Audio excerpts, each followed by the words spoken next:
Hey, welcome back to episode 7 of Freak Like Tea. Unfortunately, in the wake of the COVID-19 pandemic, musicians and their crews have been completely left without their livelihoods. So don't forget that the whole point of this series is to promote to you guys watching how important it is for you to buy band merch from the bands that you love.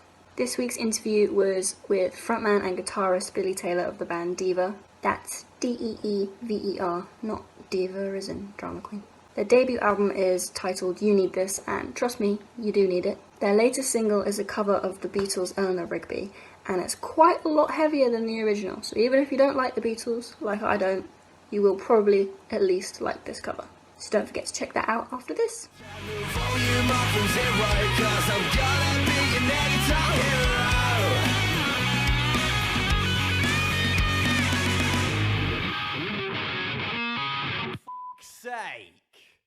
Right, any weird snorting noises, it's not me. Yeah, that's what they were It's saying. this. Oh! Just, Pig. What's his name? She's called Pig. Pig. Oh my god, that's amazing. How old is she? She will be 2 in July, I think, yeah, 2. Okay. I guess it's nice to have the company during lockdown. I'd love to have a pet right now. Oh, yeah. Well, luckily I'm here with my girlfriend and my stepson as well, so we can be hermits anyway, so we're quite enjoying it. Oh, lucky. So what have you been up to since you've been thrown into lockdown? What have you been doing to keep yourself busy? Playing guitar, trying to stay in touch with everyone. Me and Tommy have been throwing a lot of riffs backwards and forwards, trying to sort of make the most of being stuck inside. Yeah. Playing a lot of PlayStation, chilling out, playing with the dog. What kind of games have you been playing on PlayStation? A lot of COD at the moment, getting my arse kicked by like 10-year-old American kids, because I'm useless at it. But yeah, COD, bit of Daisy, I love zombie stuff, so I'm a massive fan of The Walking Dead, so play a lot of Daisy and stuff like that as well. Obviously, now that you can't tour, which is the main source of revenue for bands, the next best thing that people like me, fans, can do to help you out is buy merchandise. And I'm not wearing a band shirt today, but usually my common attire is a band shirt. Letting the side down. I know. It's fine, I've got plenty more that are in the wash. But so when you I've got my band merch on. This isn't mine, this is obviously Lionel Richie, but I'm a huge Lionel Richie fan, so Okay. this is a present off my girlfriend for our anniversary, and she knows that I love Lionel Richie, so. So what other kind of stuff were you listening to growing up? So much. When I first sort of got into music, it was Guns N' Roses.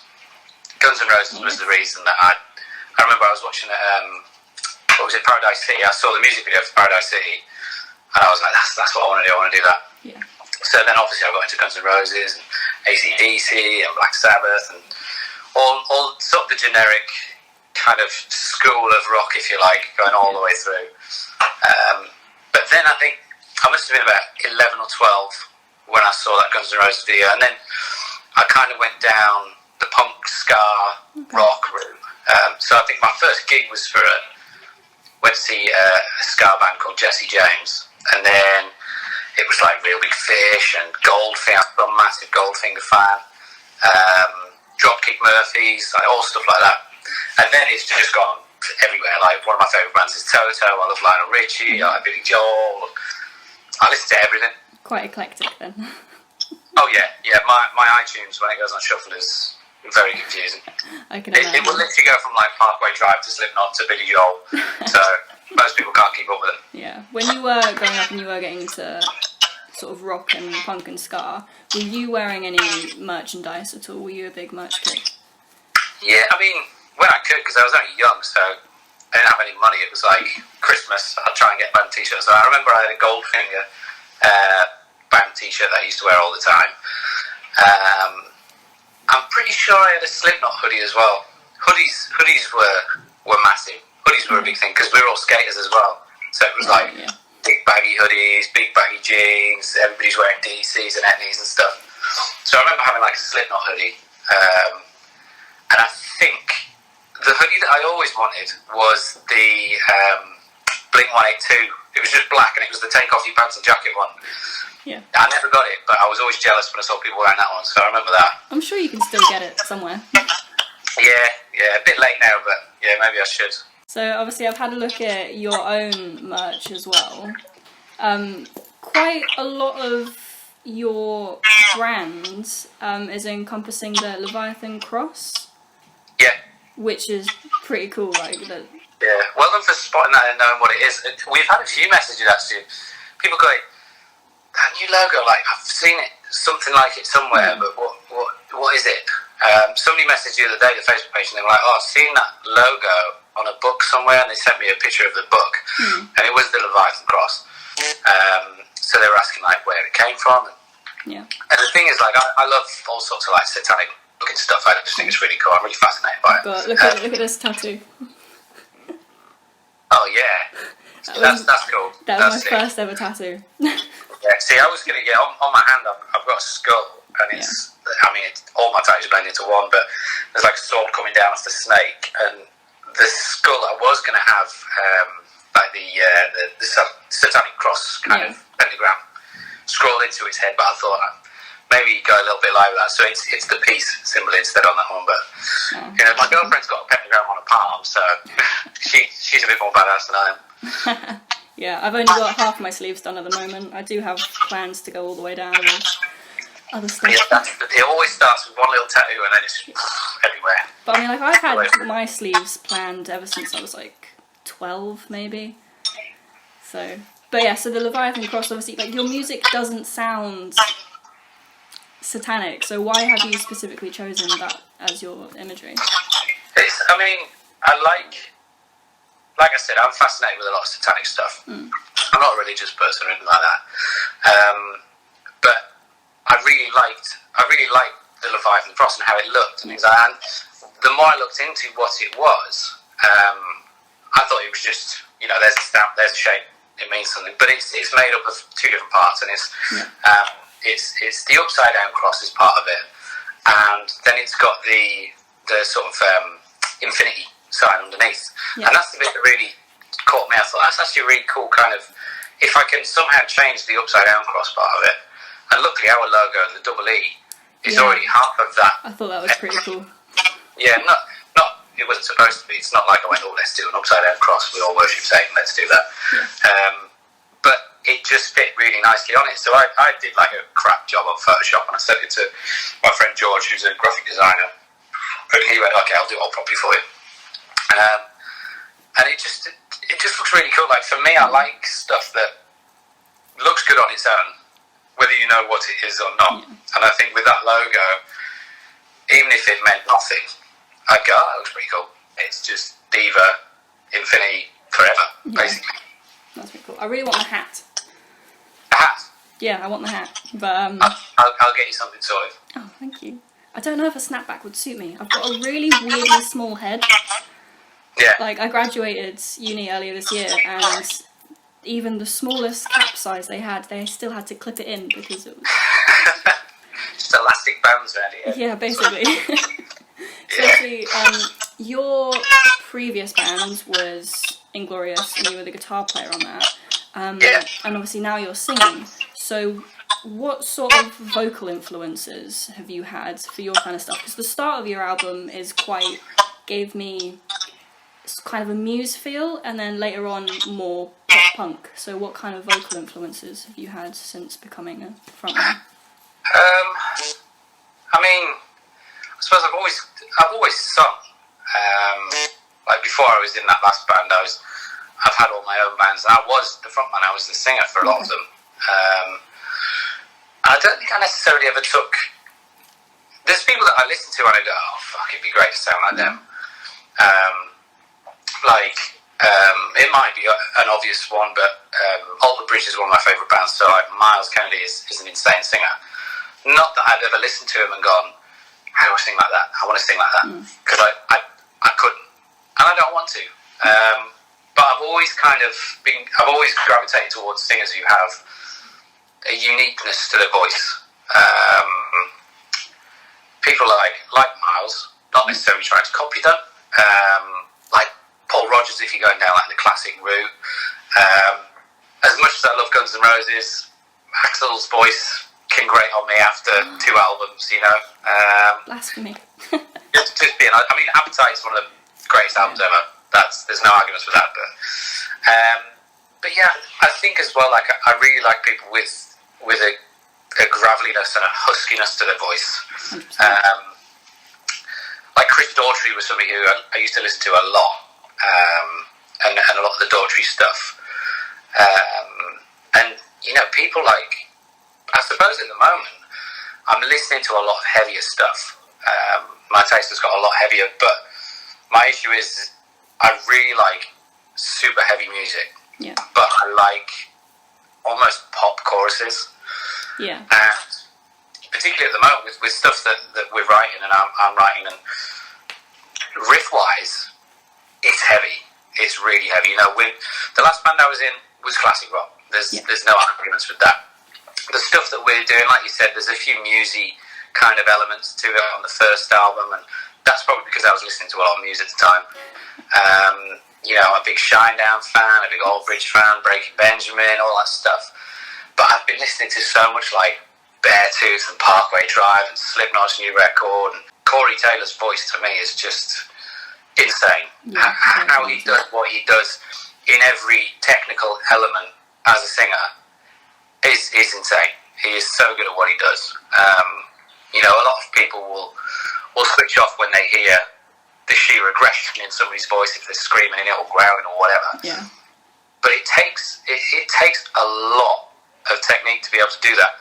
And Corey's voice as a singer, you can't fault it. It's great. So at the moment, yeah, Corey Taylor's kind of somebody that I'm looking at and going, God, being able to just have that spectrum of ability would be great. Yeah. My dad's very much like that. He doesn't get the shoutiness.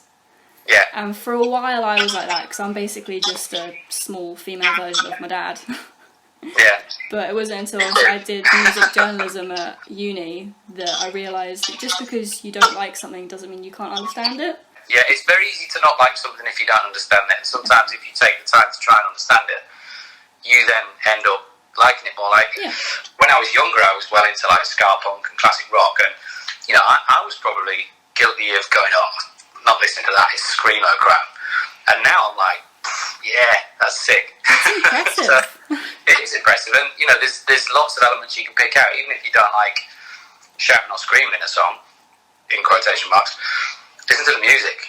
Like 9 times out of 10, anything that's going down that route, the technical ability in some of the stuff is like, I've been listening to a band, a Scottish band called Bleed From Within, and it's heavy, but musically, you sit and you watch every single player in that band, particularly the drummer, and you go, Jesus Christ, these are talented people. Yeah. And I think if you don't understand and you're kind of blinded by shouty screaming, you never see all that. So on the complete opposite spectrum of that, your latest single is a cover of the Beatles' Eleanor Rigby. You've been quoted as saying that's your favourite Beatles song. Why is it my favourite Beatles song? I think possibly because it's particularly the original. There was part of me when we were kind of talking about doing it where I thought we really need to get that violin kind of quartet thing at the beginning, but it just doesn't sound right unless it's played on violins. And that was one of the initial things that grabbed me with the song when I first heard it. And I think, to me, it's one of my favourite ones because it is quite dark. It's quite a dark, particularly for the Beatles. And I know that other bands have covered it and stuff like that. I think Thrice did a version of it, and people have tried doing it. And I just wanted to do something very differently. We've always said as a band, and you know, I've been in bands with Phil for years, we've always said if you're going to do a cover, then do your version of it, do something different with it. You'll never do it the same as the original, no matter how good you are. So particularly, I mean, if you're an original band, if you're a cover band, obviously try and replicate as much as you want, but yeah, I think for me it was just, it's quite a dark song, and as I was playing it, it kind of made sense to do that. I couldn't imagine us sitting and playing, you know, Love, Love Me Do and stuff like that. It wouldn't quite see. She disagrees as well. it just wouldn't work. So I don't know, I think maybe because it's quite a dark song, and it works, in my opinion, in our opinion, so well in our style. The Beatles is a bit too soft for me, so when I heard your cover of it, that obviously has completely changed the way I look at that song. Like, I wouldn't have given it a second listen if I'd heard the original. But like you say, because it is a dark song, and it goes with the way you guys play it, I think, for me. Yeah. No, that's really cool to hear. That's kind of... There was maybe an element in... We were maybe thinking of that as we were redoing it. Certainly for me, like, I've done a couple of covers. I did a few covers last year, and put some like acoustic versions of stuff on YouTube, and that was my exact thing. And I did a Slipknot cover. I did Before I Forget, but acoustic. And I wanted to do it, one, because obviously I love Slipknot, but two, I thought there's so many people that would just never listen to Slipknot purely on the mention of the name. It's Slipknot. They don't know the guy shouty, screaming bollocks. And it worked. You know, I did this cover completely acoustically, rewrote it, kind of jigged all the vocals so that it was all sang. Put it on YouTube, didn't really think much of it. And so many people were listening to it going, is this a Slipknot song?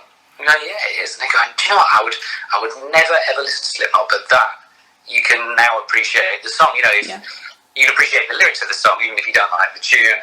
You know, so it's cool that you said that about the Eleanor Rigby song as well. It's cool to kind of open a few doors for people, you know? Yeah, exactly. One of your other songs, Only Enemy, you've mentioned that it's about social media presence and sort of not letting it dictate your whole life.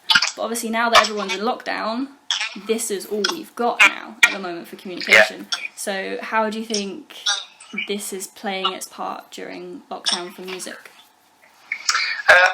I mean, with regards to Only Enemy, the tie to social media for that is the negative side of it. There's obviously positive sides to social media. The connectivity you can have, like we've never met, yet we can have an interview face to face and we can talk about stuff and connect.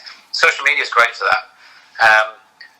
With Only Enemy, it's more the case of falling into, you know, these massive caverns that you can do of comparing your worst bits almost to everybody else's shiny bits that they put on their home page, and they go, oh, look what I'm doing here, look what I'm doing there, and you constantly try to keep up. And it's happened to so many people. You know, I got rid of my Instagram a long time ago just because that's how I was feeling. Yeah. But now, like you said, we're all stuck at home, we're all in lockdown. I think everybody's kind of realising that a lot of it is bullshit anyway. You know, we're all sitting in our pants, not really brushing our teeth and watching Netflix all day. Everybody's doing the same thing now because we have to. Yeah. But you know, people are on Zoom. You know, I go on a house party and we FaceTime friends and stuff like that. And there's a lot more positivity at the moment, I think, from the social media side of stuff than usual. And I don't know, maybe that's because we can't all be out pretending to do stuff that we're not really doing. So a lot of bands at the moment obviously are utilising the internet with Facebook Live stuff. So do you guys have anything planned to keep people entertained online? Yeah, totally. I mean, we've been contacted by quite a few people.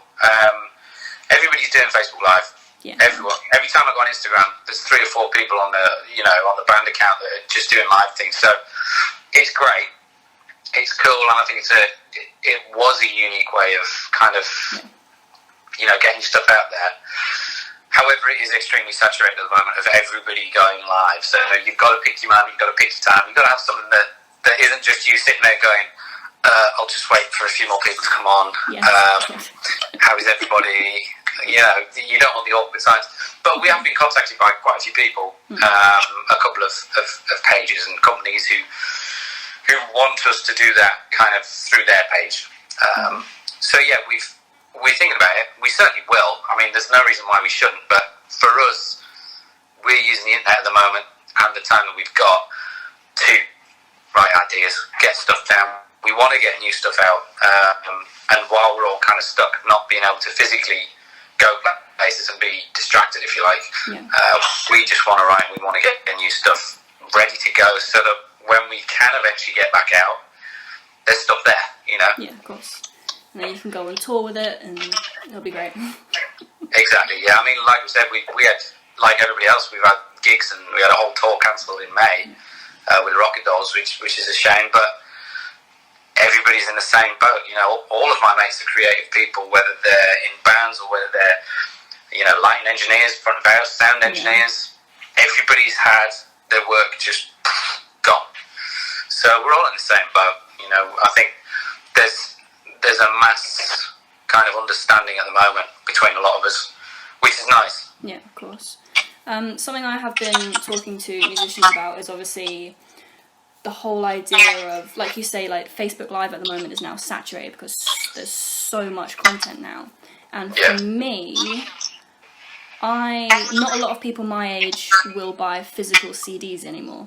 Like, yeah, there's a resurgence of vinyl, but a lot of it is through Spotify, which obviously you don't get as much revenue for that. People will just listen to maybe one song rather than an album from A to Z. So now that people have so much more time on their hands, how do you think fans are going to be utilising this time to maybe have more respect for the music that they're listening to rather than just that one song that they might like?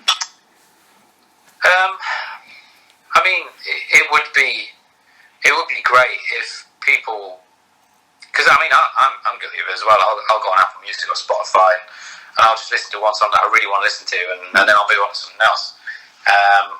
Or what I do, and I think the majority of people now, is it's all about like playlists. Yeah. You listen to a playlist. You know, I'll listen to the Breaking Hard Rock playlist a lot on Apple Music. I'll go on Spotify and listen to other playlists.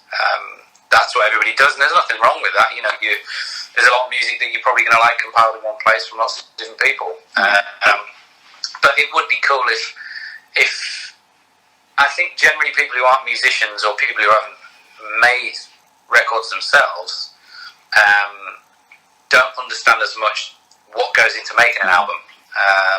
You know, the hours that you can spend trying to decide just what order you want the songs to go in, or if there is a general feel or story throughout an album, or you know, you go back to Appetite, or you go back to like early, well, I was going to say Motley Crue, but anybody's earlier albums where not everybody could make a record. You know, there was a lot of thought and there was a lot of time and a lot of money that went into it.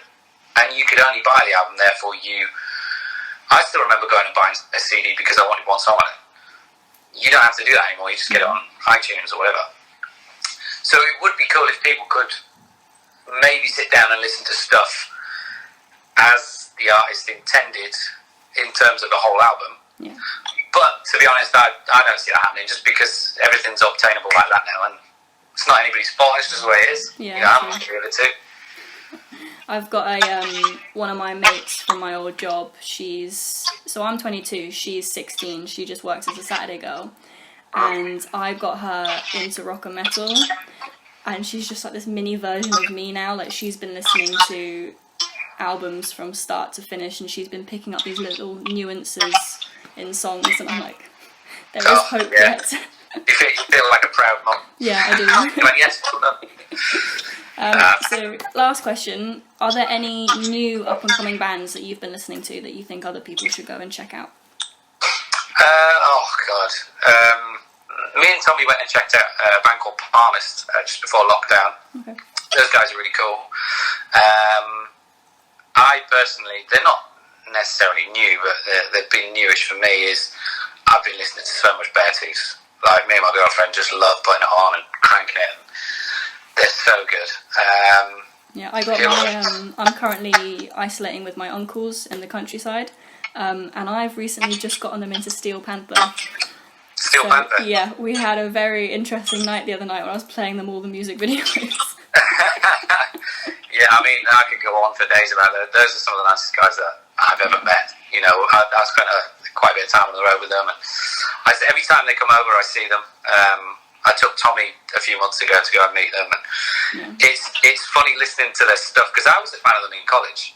You know, so I'd listen to them then, and we'd go, God, this stuff's really funny, but oh my God, the guitarist is insane. Oh yeah. And now when I'm listening to them, you know, I know what they're like in person too. So it can be really weird, kind of knowing what they're like, because there are elements of them still within their characters as well. You know, Yeah. I don't want to ruin the magic for anyone. But yeah, it's funny. Certainly seeing people's first reactions to listening to their stuff. Yeah. I feel like I have to give a backstory about them before I introduce people to them, just to prepare them. Yeah, and I mean, my stepson's 7 this year, so he's still too young for us to be blasting Steel Panther out. So anytime they come on, I've got to be like, tell them over quick, next. Yeah, I took the girl I was just talking about before, I took her to her first ever concert back in February, and it was Steel Panther. And That was the first one. Her first ever concert, yeah, and she's in Jersey, so I'll never forget, I had to ask her parents, obviously, for their permission to take her with me, but How did that go? it better than I thought it was going to be. They didn't really bat an eyelid. They were just like, oh, that'd be amazing, she's going to absolutely love that. So they definitely didn't check what the band were like.